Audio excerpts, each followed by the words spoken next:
teman-teman, ini kita lagi mau lihat situasi jalanan di Istanbul jam 12 malam di hari terakhir lockdown.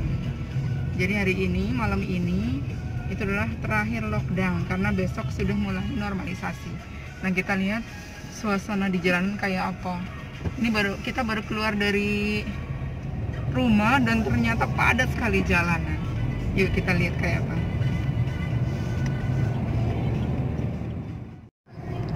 Ini kita baru keluar banget dari komplek ya, dan jalanan udah lumayan padat.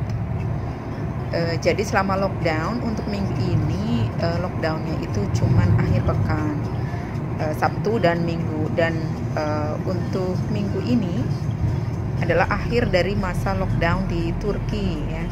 Nah, makanya kita penasaran banget kondisinya kayak apa di jalanan. Selama proses lockdown, walaupun nggak full tiap minggunya, tapi nggak bebas lagi buat orang-orang untuk keluar ke jalanan.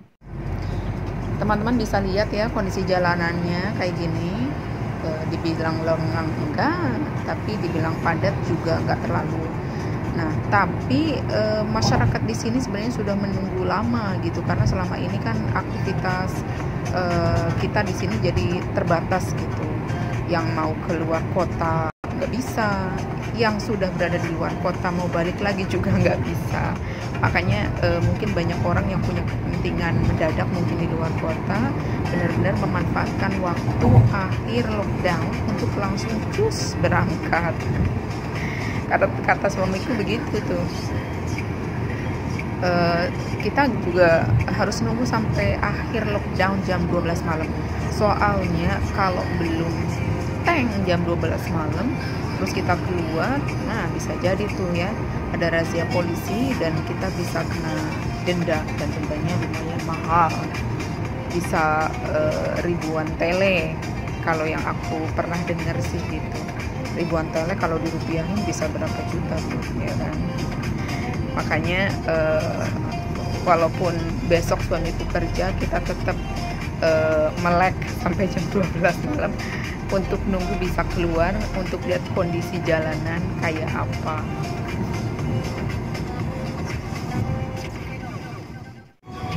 Nah, ini jalanan di daerah sini sudah mulai agak padat ini ya. Oh ya teman-teman, ngomong-ngomong soal lockdown di Turki, di sini lockdownnya itu nggak full ya. Jadi yang disebut lockdown di sini itu yang nggak full itu, misalnya dalam satu minggu itu lockdownnya 2 hari, yaitu dari Sabtu Minggu, atau 3 hari dari hari Jumat sampai Minggu, atau pernah juga beberapa kali ya dalam satu minggu itu lockdownnya 4 hari, yaitu dari Thursday sampai Minggu.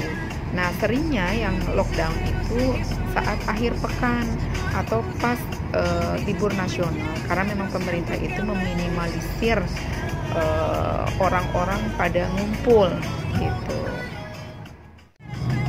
Nah, kalau pas lockdown itu gimana aktivitas di sini? Ya otomatis nggak ada aktivitas di luar. Tapi untuk tempat-tempat essential atau tempat-tempat yang penting lah, misalnya yang berhubungan dengan stok makanan, misalnya kayak bakery kayak gitu ya, atau minimarket ya, itu buka, tapi bukanya juga dibatasi waktunya gitu. Tapi nggak full juga, dalam arti gini, misalnya lockdownnya 2 hari ya, nah yang 1 hari si minimarketnya itu buka misalnya dari jam 10 sampai jam 5 sore, tapi nanti pas hari Minggu full tutup gitu. Nah, untuk aktivitas kantor juga sama gitu, nggak ada, jadi orang-orang itu pada di rumah gitu deh.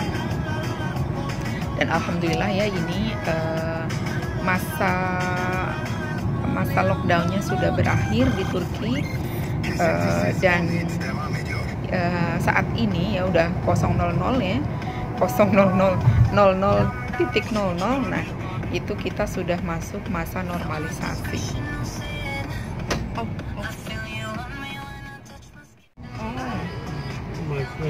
tomorrow. No, yeah, it's Nah, teman-teman, rencana kita itu mau keluar ini ya, maksudnya melintasi satu jembatan Bosporus.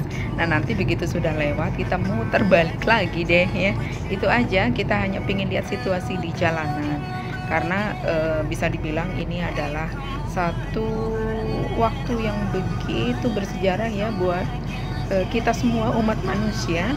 Karena seumur-umur baru kali ini kita ngalamin pandemi yang begitu dahsyatnya. Jadi karena bersejarah kita harus tahu dong kondisi di luar seperti apa. Nah, ini situasi di sini makin melambat ya, semakin padat. Nah, teman-teman bisa lihat tuh di depan sebelah kiri ya, itu ada satu gedung. Nah, kita gedein dulu nih.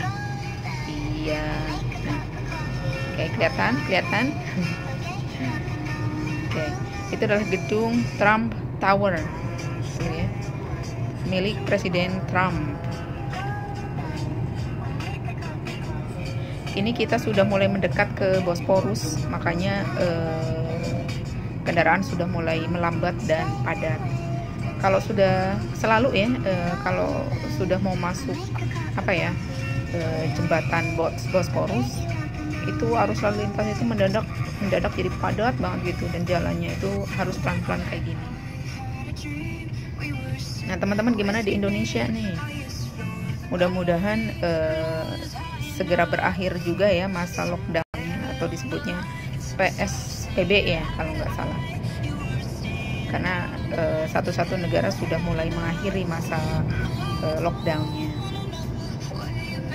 Dan suamiku besok sudah mulai masuk kerja normal lagi. Kalau sebelumnya ya kadang dia kerja, kadang enggak. 73.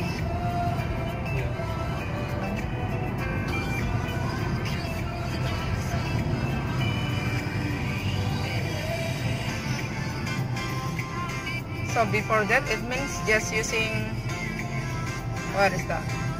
Ship ya. Nah, teman-teman, kita lagi ngomongin soal jembatan Bosporus ya. Itu di depan kita, teman-teman bisa lihat. Tuh, yang pink itu atau merah tuh ya. Nah, itu adalah jembatan Bosporus yang akan kita lewati nanti. Nah, belakangnya itu masjid. Masjid itu juga kayaknya udah pernah kita kunjungi ya. Bukan kayaknya, sudah pernah kita kunjungi. Nah, dan kalau nggak salah kita bikin videonya juga. Nah, soal Bosporus, kata suamiku, jembatan pertama yang dibuat itu adalah tahun 73.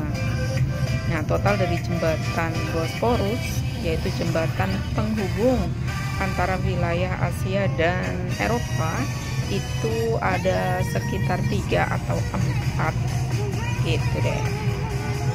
Nah, Turki itu adalah satu-satunya wilayah, satu-satunya negara yang memiliki wilayah yang masuk 2 benua. So proud of you. Yaitu satu wilayah masuk benua Eropa, yang satu lagi masuk benua Asia. Nah, ya jadi jembatan pertama Bosporus yang dibangun itu adalah tahun 73.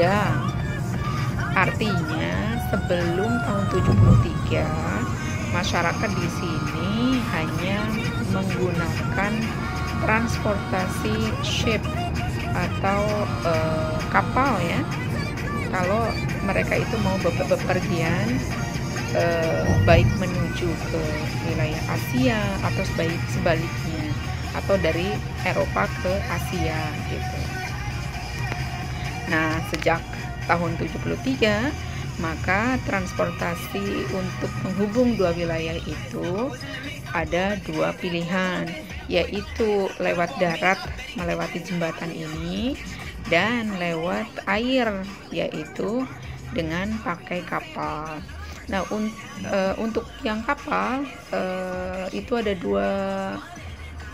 dua jenis ya. Yang satu itu adalah kapal milik negara, kita sebutnya sih Bosporus Cruise ya.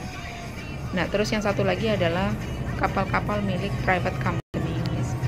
Nah, terus aku udah pernah coba waktu itu ya pakai Bosporus Cruise yang milik negara. Nah, cukup murah teman-teman, hanya pakai kartu kayak MRT aja, jadi kita tinggal tap gitu. Bayarnya cuman ya berapalah untuk sekali ngetap gitu. Nah, kalau pakai private company ya itu pasti jauh lebih mahal. Kayak yang kalau kita mau ke mana itu ya, Kepulauan Seribu lah gitu, itu pakai kapal-kapal kayak gitu tuh.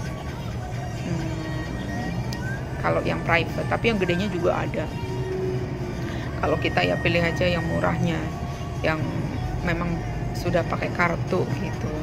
Dan sebelum aku waktu itu pengalaman pakai cruise itu ya, aku berpikir kalau cruise itu kan ya mahal gitu, dan ternyata ya murah gitu, karena termasuk transportasi negara yang disediain oleh negara. Dan kapalnya juga bagus banget, walaupun cuman pendek banget perjalanannya ya, cuman paling sekitar 10 menit gitu, tapi bagus banget lah. Tapi ya itu ya, antrinya luar biasa karena banyak banget wisatawan yang pengen nyobain gitu, baik lokal maupun mancanegara. Tapi aku lihat sih waktu itu banyak banget yang udah campuran lah gitu ya, kayak banyak banget dari luar negeri kayaknya. Dan di daerah Asia itu juga pemandangannya luar biasa indah gitu. Dan biasanya ada satu wilayah ya di Asia, aku lupa daerah mana itu, yang di tengah Bosporus itu ada satu bangunan indah gitu. Nah, masyarakat itu pada berjubel di situ ya, menikmati pemandangan, dan mereka biasanya menunggu sunset gitu. Indah banget dah. Nah, jembatan Bosporus ini juga salah satu daya tarik wisatawan ya. Hanya melintasi kayak gini aja udah indah banget nih.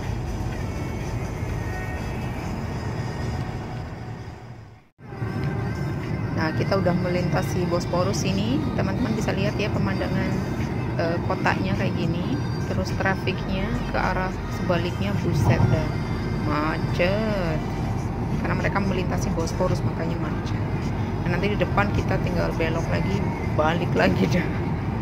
Itu aja tujuan kita ya, hanya pengen melihat, menyaksikan sejarah gitu. Ini sejarah luar biasa, ini seumur umur kan, jadi harus diabadikan.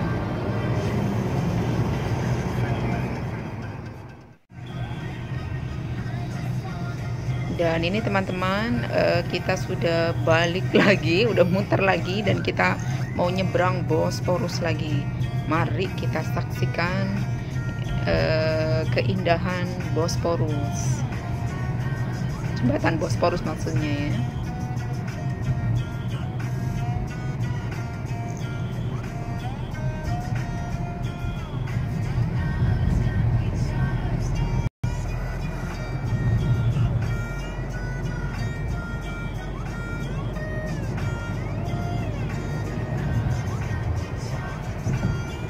Dan teman-teman bisa lihat tuh ya, sebelah kanan aku nih, itu teman-teman bisa lihat itu juga jembatan Bosporus berikutnya, di sisi lain maksudnya.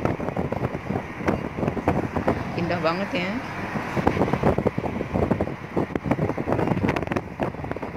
Nih kita close up.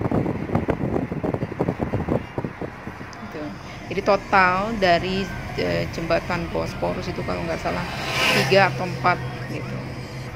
Nah, makanya walaupun kita melintasi jembatan Bosporus ini, kita masih bisa lihat di sisi seberangnya itu ada gitu. Terus nanti pas kita misalnya lewati itu, sebelah sananya lagi ada gitu. Karena memang bukan cuma satu, tapi ada beberapa.